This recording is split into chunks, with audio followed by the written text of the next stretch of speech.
Hi, I'm Master Sergeant Jared Denton. I work with the Secretary of the Air Force Public Affairs Course Content Development Team.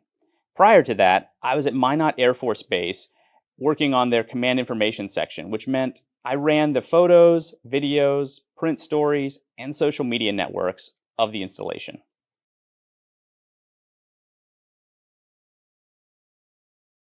When I got to Minot Air Force Base, I noticed we had a small following, and that was due in large part to the fact that we posted pretty much how every other military installation posts. We were putting out informational content and hoping it stuck and resonated with our audience so that they would get the information. There was no engagement, there was no building conversation. We would link to a website, we would maybe put an image up here and there, but it was typically just to inform people on happenings at Minot. And because of that, in 2017, we noticed our engagements were only about 30,000 per month. So we started taking more risks. We started posting more conversational and engaging content, always tied to an image, building up that conversation with our audience. And we saw in 2018, those engagement numbers jumped to 57,000 per month. Now, from 2018 to 2019, we completely overhauled our strategy and made it completely engagement focused. That allowed us to move those numbers to 89,000 engagements per month.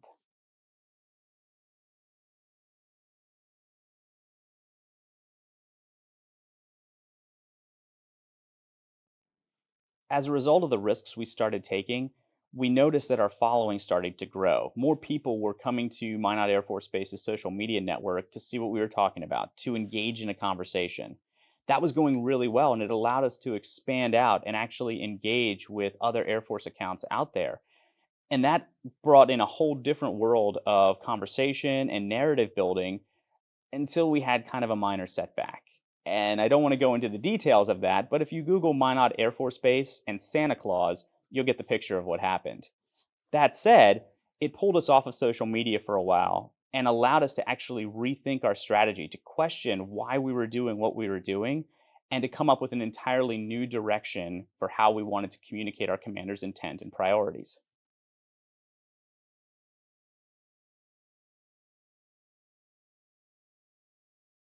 After the setback, we took a lot of time to analyze how we could rebuild trust with leadership. The previous leadership at Minot had moved on to a different assignment, and new leadership had come in, and they were very focused on engaging with airmen, their families, and people outside the installation through social media. That said, we didn't want to give them a half baked strategy, so we developed what we called a unique value proposition. And what that means is it establishes what people will have to go to Minot Air Force Base's social media network to see and experience that they can't get from anywhere else in the world. It also set our left and right limits and aligned those with our commander's priorities and intent. What that did is it opened up an entire world to focus our major strategy on engagement over reach. To do that, we decided that we wanted to establish a voice for our platforms, a humanized voice rather than sounding like a robot, which is something we had done in the past. So we tested a lot of different voices out and selected what we thought would resonate with our audience the best. We also used our analytics a lot. We wanted to know when our audience was on hand and when would be the best time to post. So instead of posting when content became available, we started posting when they were most on platform. And that strategy started paying off well as we focused more on engagement.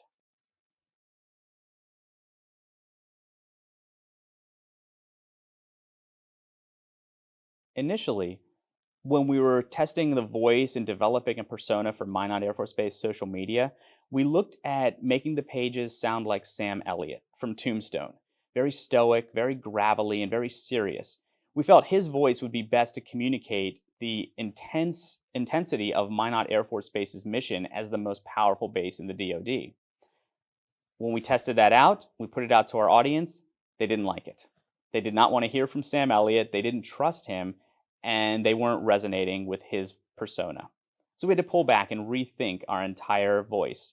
And we came up with a sarcastic, witty, younger, and charismatic character who would engage and converse with audience members on their level.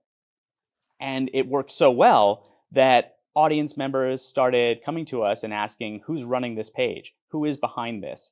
We didn't want to give individual credit for a team effort, So we developed a caricature, and that became Reginald Von Squeak, the social media DAC rat, which a DAC rat is a native animal to Minot, commonly known as Richardson's ground squirrel.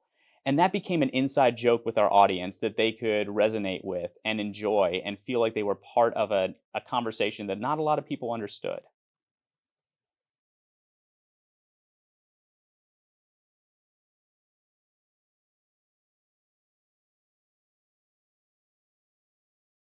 The initial response from our commander when we rolled out this new strategy was positive. And that was because we were able to sit down with him and talk about the unique value proposition and mitigate any of the risks that he felt might come up with this new approach to social media. It also helped that local audiences at Minot, our airmen, their families, were really positive about this change. And when the commander would go to conferences and meet other commanders, they would mention how well Minot social media was doing and how much they liked it. So that support became enthusiastically positive and started to trickle down to group commanders and squadron commanders, who then helped Minot social media become a powerhouse for our communication strategy.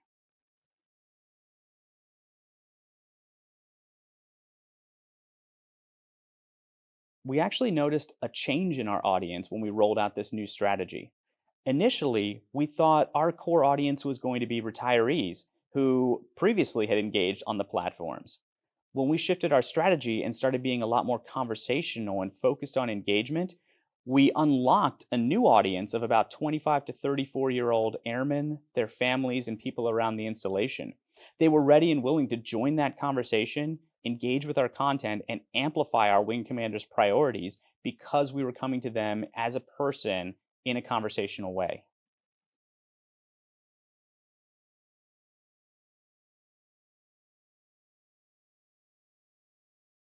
I think I noticed a substantial shift in the perception of Minot when we posted a tweet that likened Minot Air Force Base to Westeros from Game of Thrones. And that was right during the series' peak popularity. So it resonated really well with our audience on the platform and media.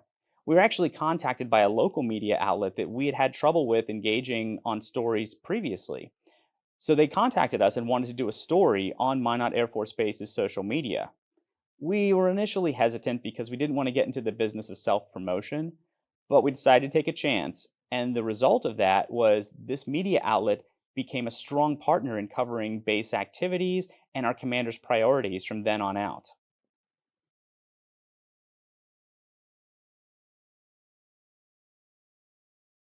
By the time I left Minot Air Force Base, we were the most engaged Air Force wing on social media. We were seeing about 12,000 to 21,000 engagements per week on our platforms. And that was due to a strong strategy that we had maintained throughout. We always went back to that unique value proposition, and we made sure the airmen on our team understood that. To the point that social media, when I left, began to diffuse so that our airmen weren't just generating content, they were actually constructing social media campaigns and managing narratives throughout to amplify our commander's priorities.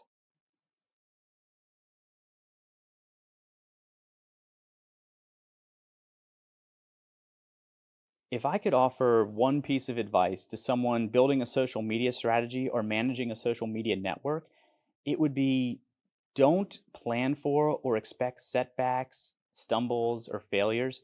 Encourage them. Failures are how we learn, stumbles are how we get stronger.